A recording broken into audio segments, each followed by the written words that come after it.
Hai, apa kabar good people? Senang sekali karena bisa berjumpa kembali dengan saya Winona dalam program No King Show. Dan pada kesempatan yang baik ini good people, kami berada langsung di lounge Swiss Bear Hotel Merauke dan bersama seseorang yang ingin saya perkenalkan untuk good people sekalian yang berkesempatan hadir di kota Merauke. Beliau adalah Kakak Yakoba Womsiwor dan mungkin saya bisa menyapanya Kakak Koba Womsiwor ya, itu yang familiar. Iya. Ya, oke, apa kabar Kakak? Sehat Baik selalu. sekali. Iya. Karena Sudah berapa hari ya di Merauke nih? sudah 4 hari hari ini. Sekitar 4 hari ya, dan pada tanggal 23 April lalu ada satu event ya bersama dengan IndiHome ya. Oke, kita nanti akan bercerita sedikit banyak kaitan pekerjaan Kakak dengan IndiHome ya, mitra ya Kak ya. Oke, nah good people, Kakak Yakoba Womsiwor, beliau sebagai pimpinan dari Papua Skansen IO yang bergerak untuk event organizer, kemudian paket galeri, paduan suara, moderator, MC, band dan lain-lain. Ini paket lengkap nih ya, kalau kalau makanan ini seperti paket lengkap ini, langsung dengan Kakak Koba semuanya sudah bisa terakomodir. Oke, ini menarik sekali ya Kakak Koba ya. Mungkin bisa sedikit bercerita terkait dengan Papua Skansen IO ini yang Kakak inisiasi ya. Sudah berapa lama berkegiatan? Kiranya ini bisa menginspirasi banyak pihak juga ya, terutama anak-anak muda nih Kakak. Kan kayaknya Kakak punya bidang ini bersentuhan pula ya dengan anak-anak muda seperti itu. Ya, silakan Kak. Baik, kalau kami Papua Skansen IO ini dibentuk sejak tahun 2009. Berarti sudah cukup lama ya. Sudah lebih dari dan 10 punya tahun. pengalaman ya. Awalnya kami bentuk hanya karena paduan suara. Paduan suara karena kebetulan saya pelatih paduan suara. Jadi saya bentuk Papua Skansen ini dalam kegiatan paduan suara, melatih penyanyi-penyanyi, kemudian membentuk paduan suara, bagaimana memanage mereka untuk nantinya juga jadi pelatih gitu. Jadi banyak dari penyanyi-penyanyi saya juga dikontrak di beberapa daerah untuk kegiatan-kegiatan kompetisi paduan suara. Kemudian mereka juga tampil sebagai pelatih-pelatih di kelompok-kelompok lain. Nah, berkembang setelah itu saya menghidupi paduan suara dengan jumlah yang banyak, sekitar 30 orang lebih. Iya. Dengan kekuatan yang ada pada saya, biaya dan lain-lain, itu sangat berat menurut saya. Sementara organisasi paduan suara itu bukan organisasi bisnis, itu organisasi mungkin kayak pelayanan sosial ya, kegiatan sosial. Kami sering buat kegiatan sosial karena harus membantu organisasi-organisasi yang butuh bantuan. Kami juga bekerja di situ. Nah, setelah itu kami mulai berpikir bagaimana kalau kita buat bisnis supaya menghidupi kelompok paduan suara. Nah, itu yang lalu kami kembangkan menjadi jasa penyanyi, kemudian jasa dekorasi, kemudian jasa salon, karena itu satu paket. Semua satu paket. Iya, kemudian kita, karena kebetulan saya juga sering ada di menggeluti bidang presenter debat-debat politik, terutama di media-media TV. Nah, saya buka pelatihan, saya buka training lagi untuk anak-anak muda yang berjiwa tampil dan berani untuk bisa masuk dalam dunia presenter juga. Dan akhirnya kita masuk sampai di event organizer. Kita coba untuk memanage satu event. Dan sampai hari ini sepanjang 10 tahun ini kami sudah bergerak dalam event organizer. Jadi boleh dibilang ini insting bisnisnya Kak Koba ini juga luar biasa ya. Artinya kan berawal dari grup paduan suara. Ya. Tapi ini kan harus terus berlanjut, ini kan membutuhkan operasional kan. Ya. Nah, dari bagaimana untuk bisa terus bertahan dalam dukungan operasional yang baik dan terus berlanjut inilah. Maka ini harus bikin apa nih seperti itu. Nah, ini yang menariknya ya Kak Koba ya. kadang mungkin kita punya banyak talenta dan sebagainya, tapi kalau tidak didukung juga oleh tadi ya, insting kita untuk berbisnis, karena ini kan harus terus berjalan. Terkadang kan mentalitas kita ya cenderung hanya buat proposal, minta bantuan sana, minta bantuan sini, habis itu selesai, tapi tidak berkelanjutan. Nah, disinilah letak keindahannya nih, pasti nih tidak salah ya. Telkom memilih kakak juga bisa bermitra. Nah, ini kan juga ada kaitannya juga ya terkait kegiatan CSR-nya IndiHome ini untuk bagaimana membangun, mendorong dan mengembangkan jiwa entrepreneurship kita. Nah, bisa cerita juga kakak di sini. Baik, PT Telkom dalam hal ini melalui IndiHome di anak perusahaan ya Bapak Telkom. Mereka menyeleksi siapa pengusaha-pengusaha kecil yang layak mendapat UMKM-nya mereka. Jadi mereka juga punya program. Nah, kemudian mereka menyeleksi lewat media sosial. Saya juga tidak tahu bagaimana mereka menyeleksinya, tapi tiba-tiba saya yang dipanggil. Jadi saya juga bingung. Saya sampai ke Jakarta, mereka belikan tiket untuk beberapa orang dari perusahaan, kemudian kita sampai ke Jakarta. Kita belum tahu apa tujuan dari mereka mengundang kami ke Jakarta melalui Direktur Consumers Ibu Venusia Papasi dan teman-teman yang khusus beberapa manajer di IndiHome. Kami pertemuan di Jakarta bulan Januari tahun 2021. Kemudian mereka menyampaikan bahwa Anda kami panggil ke sini karena Anda memenangkan UMKM dari IndiHome. Nah, dari situ baru saya tahu bahwa ternyata kami lolos dari seleksi dari beberapa pengusaha-pengusaha kecil di seluruh Indonesia. Nah, kami yang dapat. Nanti disampaikan oleh orang nomor 2-nya IndiHome, baru kami tahu bahwa ternyata kami lolos karena mereka tidak menyeleksi secara tertulis, mereka menyeleksi diam-diam melalui media sosial.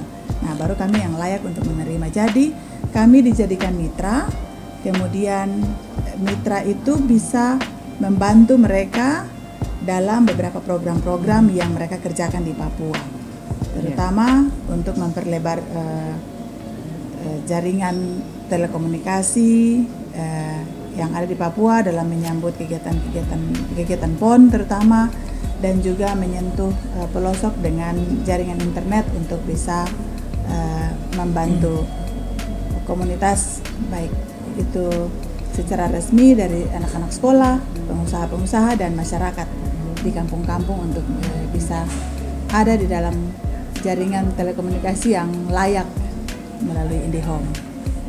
Iya, berarti memang saatnya ya dunia bisnis itu diperkenalkan melalui dunia komunikasi yang akan membantu pemasarannya seperti itu ya Kak Yakoba. Nah, kalau sejauh ini yang kakak lihat dari pengalaman kakak ya sekian belas tahun berkecimpung di dunia event organizer seperti itu, dari anak-anak muda kita yang punya passion yang sama terutama dalam mengembangkan bisnis mereka, nah, adakah kendala-kendala utama yang dihadapi sehingga itu tidak membuat mereka berkembang secara maksimal? Tapi adakah juga cerita sukses juga yang Kak Yakoba lihat selama ini yang juga bisa menginspirasi orang lain seperti itu? Ya, terima kasih sekali pertanyaan yang bagus Kanona, karena ini yang jadi pergumulan buat kami. Sebelum kami melalui situasi pandemik sekarang, kita mungkin sedikit bebas untuk berekspresi di dunia entertain. Tapi setelah kondisi ini kita vakum, kita terpaksa harus vakum. Nah, kerjasama ini yang membawa keuntungan, membawa dampak besar yang baik positif bagi kami adalah kami menggunakan sistem digital melalui jaringan telekomunikasi untuk bisa berbisnis, kita bisa berkreasi, kita bisa bekerja kembali ya melalui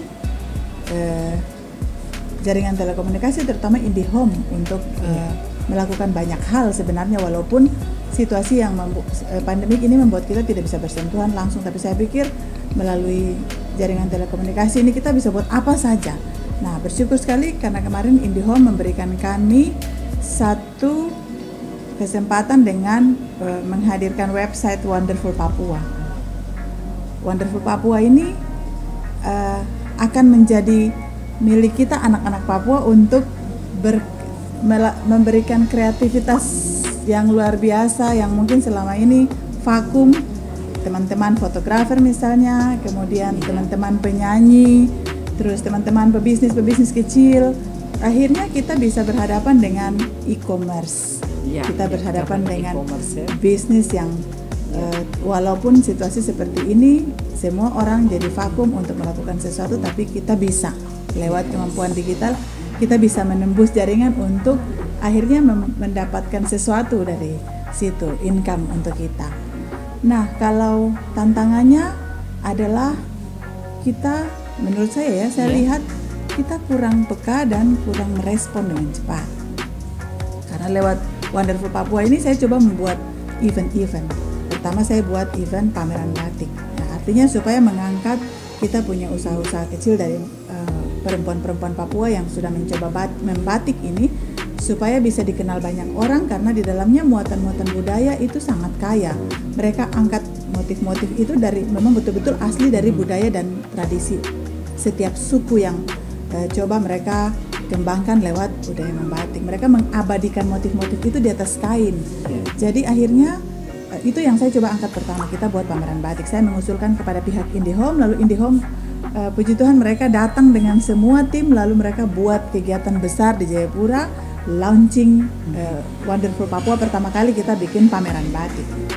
Itu banyak juga yang terlibat di dalamnya, karena memang situasi pandemik, jadi secara fisik kita tidak bisa mendatangkan banyak orang, tapi IndiHome menggunakan cara virtual. Jadi yang tidak sempat hadir mereka bisa mengikutinya, dan ada banyak materi di situ terkait dengan bagaimana proses penjualan, branding dan lain-lain dengan ahli-ahli yang luar biasa. Mereka datangkan dari Jakarta, kita virtual, lalu kita mengajarkan bagaimana cara kita menembus pasar dengan sistem digital. Nah, di zaman e-commerce seperti saat ini, kepekaan gitu ya. Nah, untuk kita memanfaatkan peluang dan situasi inilah kita bisa terus bergiat kan, tidak terpuruk di satu titik, karena memang dengan situasi pandemi COVID juga ya, ada blessing in disguise juga ya, maksudnya ada berkat-berkat bersama yang ternyata dengan dukungan dari dunia telekomunikasi dalam hal ini IndiHome seperti akan membantu dan mempermudah siapa saja yang berbisnis dengan memanfaatkan situasi yang ada. Iya, memanfaatkan kesempatan yang dan diberikan. ini juga berkat banget ini Bang untuk Kakak Kobaya, apalagi bisa bermitra ya dengan perusahaan sekelas Telkom dan anak perusahaannya IndiHome ini. Jadi kita melihat situasi apa yang kita mau bikin, kita usulkan. Apa yang jadi masalah, kita coba angkat, kita kemas rapi, kita jadikan satu event, lalu kita pecahkan masalah itu sama-sama. Contohnya pameran batik kemarin, lalu lewat launching IndiHome kita langsung buka kompetisi foto seluruh Papua dan Papua Barat oleh fotografer-fotografer kita, anak-anak Papua ini. Terus kita buka kompetisi nyanyi, kita bikin kompetisi atau lomba nyanyi lagu-lagu daerah Papua dan lagu-lagu pop nasional dan lagu-lagu pop. Nah, akhirnya kemarin itu hampir mencapai 1.000 orang yang mengikuti lomba kompetisi fotografi.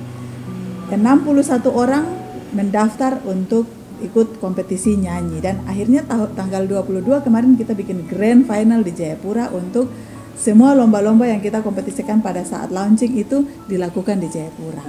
Nah, dengan agenda seperti begini, ini sebenarnya sangat mempermudah sekali bagaimana kita bisa menjaring sebenarnya bakat-bakat yang berpotensi ya, talenta-talenta hebat dengan audisi seperti ini ya Kak ya. Dan disitulah bisa dilihat bagaimana sebenarnya Papua ini menyimpan banyak sekali kekayaan, keunikan, kekayaan budaya dan potensi-potensi turisme yang bisa kita angkat dan bisa dijual ya, dalam arti bahwa kita punya SDM sebenarnya sudah sangat mampu.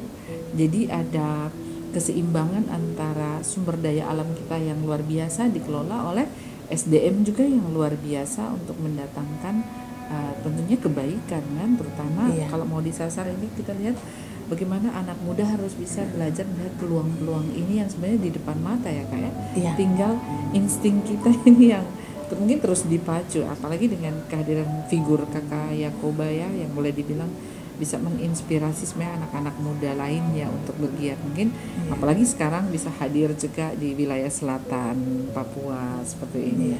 Nah, kesan yang Kak Yakoba dapatkan ketika berapa hari ada di Merauke ini untuk melihat potensi yang ada di Merauke? Iya, ya kesan yang mungkin secepatnya dalam waktu dekat ini, yang pertama saya lihat Merauke akan jadi tuan rumah dalam kegiatan PON juga. Benar. Termasuk akan menjadi tuan rumah dalam kegiatan PON. Kita melihat Merauke mewakili bagian selatan Papua ini seperti apa untuk menjamu kegiatan PON itu. Tentunya akan membutuhkan energi anak muda, pikiran-pikiran anak muda, ya orang tua yang berjiwa muda juga sebenarnya untuk melihat menyambut PON ini dengan cara seperti apa. Karena kalau saya lihat dari dunia bisnis ya, PON ini mendatangkan keuntungan yang besar. Kita akan menjamu atlet-atlet kita dari luar Papua. Kita buat mereka senyaman mungkin, tetapi dari kegiatan ini juga kita mendapatkan sesuatu. Nah, apa yang harus memacu kita untuk tetap berpikir apa yang menjadi nilai jual yang kita bisa angkat untuk mendatangkan sesuatu buat anak muda di Merauke ini.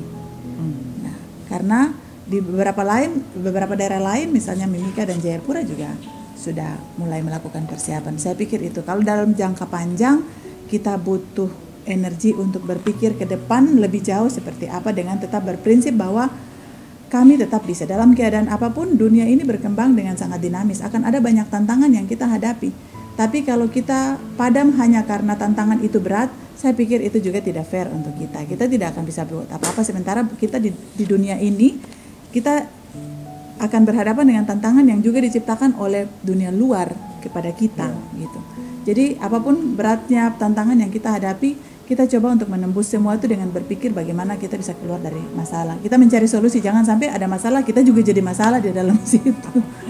Oke, good people, jangan kemana-mana, tetap bersama kami di No Can Share Life bersama Kakak Yakoba.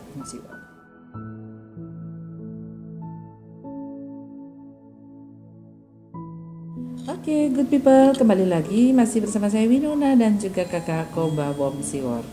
Iya, saya lihat kakak ini sangat energik ya, memberikan satu spirit bagi mungkin siapa saja yang bisa langsung bersentuhan dengan Kakak Yakoba untuk melihat bagaimana aktivitasnya juga yang sungguh luar biasa ya. Karena kita memang membutuhkan figur-figur yang bisa saling memotivasi, bukan begitu Kakak? Nah, terkait juga kegiatan yang baru saja dilaksanakan dengan sukses ya. Kemarin selebrasi terkait dengan WiFi Corner yang 50 WiFi Corner di Papua Sota ya. Itu ternyata juga walaupun kami hadir di sana, banyak juga yang bertanya kepada saya ya, inbox, Kak, bisa tidak di titik-titik lain juga itu difasilitasi dengan WiFi Corner. Saya bilang, oh kalau gitu nanti saya coba bertanya ya langsung sama mitranya. Nah ini kan berarti sebenarnya barometer perhatian dari masyarakat juga ya, bahwa memang saat ini komunikasi kebutuhan akan komunikasi itu menjadi vital Kakak. Jadi bayangkan mungkin kalau bisa disurvei ya tidak ada satu orang pun yang bisa hidup mungkin tanpa data ya. Artinya kita berarti di situ melihat bahwa betapa kita sangat membutuhkan komunikasi saat ini ya. Nah dengan kehadiran IndiHome juga ini sangat membantu, terutama di masa pandemik ini. Orang semua harus belajar dari rumah, terutama anak-anak sekolah siapa saja. Nah terkait hal itu dengan kemarin juga kedatangan kakak ini, yang saya mau sedikit penajaman ini kan ada teman-teman CSR di sini juga yang bergiat, ada dari Batik Marin, kemudian Madu Trigona dari Kampung Yang Gandur, minyak kayu putih, sekolah, dan ini bentuk perhatian yang langsung ditujukan kepada mereka ya Kak ya. Nah apakah terbatas di produk-produk ini saja, ataukah juga nanti bisa di lain waktu, kan pasti banyak sekali kan program-program seperti ini yang dikelola oleh masyarakat terutama. Kalau dari sisi UMKM-nya. Ya, kalau beda ya antara penempatan wifi corner oleh IndiHome dan kegiatan CSR. Walaupun mereka satu kegiatan itu dalam charity ya, kegiatan-kegiatan charity ya, dari perusahaan besar. Nah, kalau wifi corner ini memang kami mitra yang melakukan survei ke beberapa tempat, tapi yang menentukan pusat ditempatkannya wifi itu ditentukan oleh pihak IndiHome. Jadi kami hanya mengusulkan saja sebagai mitra, kami hanya survei dan mengusulkan ini kekurangannya, ini kelebihannya, tempatnya di sini, karakter tempatnya seperti apa, itu yang kami usulkan kepada pihak IndiHome. Tapi selanjutnya kalau keputusan di mana letak dari wifi corner itu ada pure keputusan dari IndiHome sesuai dengan persyaratan yang mereka tentukan. Tentunya ada syarat-syarat tertentu yang jadi penilaian khusus bagi mereka untuk pusat komunikasi itu ditempatkan di mana. Dan mereka juga punya visi dan misi, moto menembus jaringan, menembus seluruh wilayah dengan jaringan yang bisa melayani masyarakat dalam kegiatan-kegiatan mereka, aktivitas mereka sehari-hari, baik kegiatan sekolah, bisnis dan lain-lain. Nah, kami hanya menjalankan kegiatan yang bermitra dengan mereka. Selanjutnya segala keputusan itu akan datang dari mereka. Sedangkan kegiatan CSR ini merupakan company social responsibility dari perusahaan-perusahaan besar. Kebetulan dulu saya juga penelitian tentang CSR ini bagi perusahaan-perusahaan besar. Saya bertugas di Bintuni dengan BP. Nah, jadi saya sedikit tahu tentang itu. Mereka memberikan bantuan-bantuan sosial kepada masyarakat dari perusahaan sebagai bukti kepedulian sosial dari perusahaan terhadap masyarakat. Nah, kebetulan mereka sekarang ini banyak program yang mereka lakukan dalam kegiatan mendukung PON dan juga memasang jaringan di wilayah Papua. Jadi CSR itu mereka sambil melakukannya di Papua setelah pemasangan wifi corner bersama dengan IndiHome. Oke, jadi cukup jelas ya Kak ya. Tetapi tetap masyarakat saya kira dengan dukungan dari IndiHome yang saat ini sangat baik sekali ya. Maksudnya gini Kak, kita membutuhkan dan memanfaatkan fasilitas dari teknologi itu dalam upaya itu tadi program-program yang kita lakukan ini lepas ada dukungan secara bantuan dari pihak manapun ya, tetapi dalam hal ini memanfaatkan teknologi komunikasi untuk kita melakukan pemasaran. Nah itu maksudnya intinya. Artinya kita sangat terbantu sekali dengan program IndiHome yang ada, yaitu lepas ya, maksudnya yang saat ini ada kan itu sangat membantu terutama juga bagi keluarga-keluarga, bagi masyarakat. Terkadang kan dari sisi ekonomisnya gini, kalau kita beli pulsa data dalam satu keluarga yang memang membutuhkan komunikasi, itu kan cost-nya besar sekali. Nah, ketika terbantu dengan program IndiHome, berarti hitung-hitungan secara finansial itu jauh lebih murah, seperti itu, lebih hemat. Jadi satu keluarga bisa menggunakan fasilitas IndiHome, membangun komunikasi, nah tetapi tidak terlalu berat kan untuk kos per bulan. Kos per bulannya, kos komunikasinya kayak seperti itu. Dan manfaatkan supaya dalam satu bulan kita keluarkan berapa, income-nya berapa lebih daripada sekarang itu. Banyak semua orang memanfaatkan fasilitas ini untuk jualan online semua. Nah, termasuk saya. Iya sama berarti kita mengajar dari rumah, tapi juga berbisnis dari rumah. Jadi income itu bisa datang. Artinya di sini kita boleh lihat bahwa fasilitas yang disediakan oleh Telkomsel dengan program IndiHome ini sangat membantu masyarakat seperti itu. Di sisi lain ya oke lah, kita tidak ketinggalan banyak informasi ya Kak ya, tetapi juga manfaat positifnya juga banyak sekali, tinggal bagaimana kita menggunakan media sosial itu juga dengan baik. Jadi istilahnya pandemi itu membatasi ruang gerak kita, tapi IndiHome dia justru menjangkau semua tempat untuk bisa melakukan banyak hal. Iya benar sekali ya, jadi kita bagaimana bijak untuk memanfaatkan teknologi dan juga fasilitas yang ada Nah, untuk mendatangkan itu tadi kesejahteraan bagi keluarga atau bagi kita semua. Oke Kak, mungkin ada message yang mau disampaikan kepada good people sekalian di Kota Merauke. Baik, pesan saya ya kita pertama berprinsip bahwa dalam keadaan apapun menghadapi hidup ini pasti banyak tantangan. Tantangan itu dinamis, banyak hal, banyak tantangan. Tapi kalau kita tetap berdiri berprinsip bahwa kita tidak akan menyerah dengan tantangan, kita akan tetap maju. Dengan berpikir dan kita harus berdiri sebagai siapa untuk menjadi dampak bagi orang lain. Nah, dampak positif bagi orang lain. Itu seperti kita sudah melakukan kegiatan-kegiatan yang melayani banyak orang. Jadi kita berdiri bukan hanya untuk kita, tetapi kita berdiri untuk menjadi dampak bagi banyak orang. Iya. Oke, jadi diberkati untuk memberkati banyak orang juga ya. Oke, kehadiran Kakak Yakoba juga bisa memberikan dampak yang luar biasa, menginspirasi, memotivasi. Kita punya adik-adik, anak-anak muda di tempat ini, di Kota Merauke.